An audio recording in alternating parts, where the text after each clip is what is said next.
For a friend, challenged.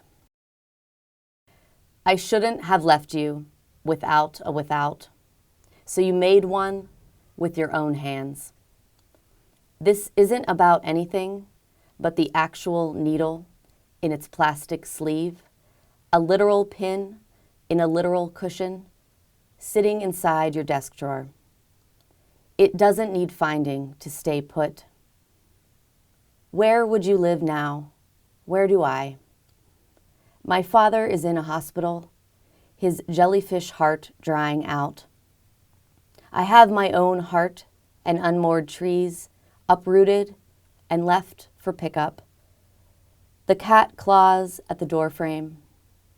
The garbage truck comes and goes. We are all writing about each other, in chorus, an out loud wince, a cicatrix so unable to heal that the universe must open wide to swallow it. You said one deer head on the wall made the bedroom feel pastoral, your childhood with mom and dad. But many deer heads collected in the shed, their eyes a dark forgery, became a record of flesh, a sum of ghosts that keeps you awake, counting. I think the two closing couplets of this poem are affecting and memorable, particularly the image of deer heads on a wall as a record of flesh, a sum of ghosts that keeps you awake, counting.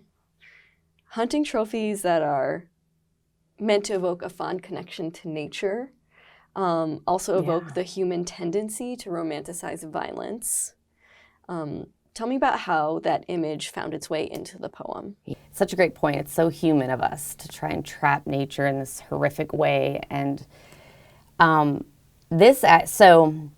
the title of the poem is to frame the poem about, I was inspired by a friend going through something, but literally I came up with the original lines because I was talking with my friend, and this friend mentioned this, and talked about this image of like multiple deer heads together. And I never thought about what that would look like. I've never seen that personally. I didn't grow up in a house with deer heads.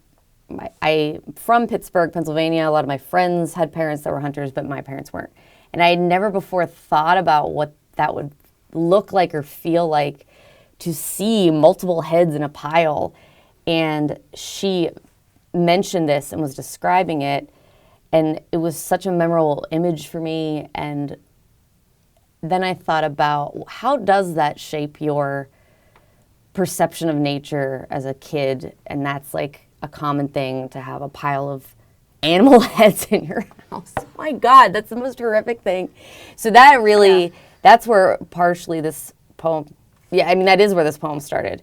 And it also felt like such a great representation of the deer head, so to speak, or the dead bodies we collect in our life, and the ghosts of the bad things we've done and continue to do or feel like we're doing. Guilt, compiling on guilt, can feel like a pile of heads. The different ways we're haunted. Exactly. So, and I hope that that's what the poem does, is reflect on what that weight can feel like for yourself, but also when you see it in the eyes of a friend and see what they're carrying around with them, their burden and their ghosts. Refrain. I'm learning that life is a pond. No, I'm learning that life is not a pond, but has a pond's boundaries. That shock is only a bareness, a long and empty warren. I'm quiet. I have nothing to say. The bride takes her cues from her groom. The groom lies awake in her absence. I feel what I understand. The white Santa holding a present, the wreath of lights, the red poinsettias on the fireplace, a group of people beginning their night with martinis. It is Christmas, and we are all in mourning. Our mothers miss us, even the ones who don't. Let's talk about your mother. Let's talk about my comatose cousin, the one who drowned in the pool. Let's talk about your uncle who took you in the garage. Let's talk about how we became adults. Let's talk about your dead brother, the one with the beautiful hair. Let's talk about my parents. Let's not. Let's talk about my problems, how often we don't talk. The group of people rise at once, as if tied together with string. They are heading to karaoke in Japantown. Silver bells, like knots of tin, lighting their way to the door. Thank you. I'm not sure if it was your intent, but this poem makes me think of the refrain of the holidays, getting together with family or friends that maybe you only see during that time of year, and having similar conversations year after year. Wow, And perhaps they slowly evolve over time as events take place in the interim. But is that how you conceived of this poem? Or do you have a different... I love that reading of it. I wasn't actively thinking about that when I was writing the poem. But certainly, I think that's there because you're absolutely right. That's the nature of tradition, which is what structures how we celebrate holidays, is we find comfort in the refrain. To be perfectly honest, though, this is a tidbit. Yeah, please tell. A little gossip fact. Ninth Letter published this poem, but they gave me that title. They didn't like the original title. Oh. And they said, we would love to accept it. Here's a new title. And, I can't remember the original title now. I know! And I love Ninth Letter, and thank you for publishing this poem. And, they tapped into what you just tapped into, I think, which is the heart of the poem there. And I don't remember the original title, so obviously it wasn't great. Refrain, I love that title.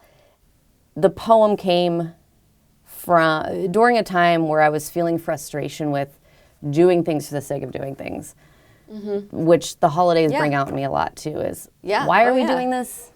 Oh, because we've done it before, which in general I rebel against sometimes, even if it's not necessary. So I think that, I really liked your reading of that. And that's that in that sense, the frustration where the poem came from, which was, why am I making these decisions in my life? I think it's just because that's what's expected. So the other thing I like about this poem is the juxtaposition of the speakers group with the group of strangers who seem to be having a perfectly lovely time around the holidays, drinking martinis and going to karaoke. Right. They seem bright and happy compared to the speaker and her family or friends. Do you think that people tend to see only happiness in others and misery in themselves, especially around the holidays? The idea is that holidays in general, they're during the hardest, coldest time of the year, and we're trying to be warm and celebrate and find love with the people that we love, and so we're gonna smile and laugh. That doesn't mean their lives are perfect. Yeah. But it's difficult for me to always remember that. And so, yes, the I in the poem is absolutely noticing, oh, look at the shiny, happy people, and I can't feel that way. And dwelling. There's definitely a lot of dwelling here. Because, which also I should say, in the same way that I think it's okay to focus on the good and to post the pictures of yourself on Instagram where you look the best. Yeah. Feeling cute, might delete later. Yeah. Let people do it. Let's just let people do it. Just know they're posting their best. Yeah. It's also okay to dwell on the negative sometimes, because I think that's how, well, first of all, then we move past it, feel the feelings, talk about them, sit in it a little bit for a while, and then move on. So I think it's okay to dwell in the negativity, and it's even okay maybe to contrast yourself with someone else who's maybe having a good day when you're having a bad day, because it can also inspire you and kick your butt a little bit to get back up, to get out of bed, and I need that as well. White Goldfish, a poem of the future. Another blackout, this one for days. My daughter plugs in the lamp anyway, preparing for the best. Pink shorts beam out. She soaps white clouds inside the bathtub. Loop, loop, loop. She curls her hair with a big tin can. She starts pancakes in the fire pit. Look. Today, 20,000 people died. A flash of butter, a buzz of salt. She moves the batter with her little spoon. The closing image of this poem makes the daughter seem like a demigod, almost, stirring the batter as thousands of people die. Why did you choose to set this poem in the future, and why did you decide to make the subject of the poem your daughter? Do you have a daughter yet, or no? Not, okay. No. When I was writing it, it was a post-apocalyptic. I was imagining what the world would be like. Future generations that have to live in the world that we create for them, which I feel like this poem in many ways is more relevant than ever than even when I wrote it, because we're talking so much about climate change and how it affects us now, but also, children now and their children. How will they cope with it? In the large level, can they breathe? But also, how will they cook? How they take care of us as we get older. So as a poem of the future, I wanted to get that in there, but also goldfish lose their color if they don't have light, but they can still survive. So perhaps this is a reflection of things that would change about us if we lost electricity, gas, but there would still be life. We would still be continuing forward. So I don't have children. I don't plan to have children, but I love children. I love my friends and family's kids. I love like the aunt role. I love it. And I love hanging out with kids because it reminds me of the human spirit of it. There's so much hope that I remember when I get into a dark place, especially like hanging out with kids and being like, the human spirit is really hard to dominate and truly kill. Yeah. And so I think when I was writing this, I was thinking about how when, as dark as it seems, literally, and in my heart, remembering the human spirit that I had as a kid, that I still have. And sometimes I like to imagine my childlike self actually outside of myself to kind of recapture my optimism and my love of life and my ability to move forward. I am ultimately a survivor, and I can pick up and move forward, but I have to sometimes get back there. And I do that by literally imagining my childhood self sometimes.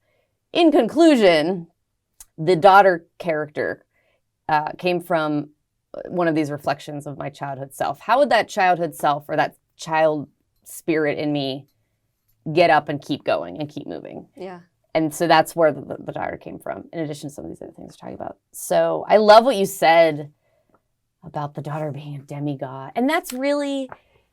Yeah, because these people die, and she's just stirring the spoon, and I don't know, it seems to have almost a magic connection between her cooking and... Right. And then well, and then that's also, I think that I hope anyway, that's the other side of the coin. Yeah. What about the darkness in me, and will that pass on as well? And as wonderful as a child is, they're human and they can do bad things. Of course. Just like good things. So it came from an optimism. It came from a practice that I do in order to inspire my spirit to do good things. But in the poem and ultimately in life, every human, even children, are capable of incredible cruelty. And so I think what you're thinking there, I think that that's true too. My daughter someday could also become a person that could be responsible for something like when a disaster where people die. Yeah. What does that mean? I like that reading a lot. It's dark, but we're going to the light. That's where we're going. Yeah, exactly. Exactly. Well, thank you for sharing this poem with us and for talking about it with me. Absolutely. Great. Thank you.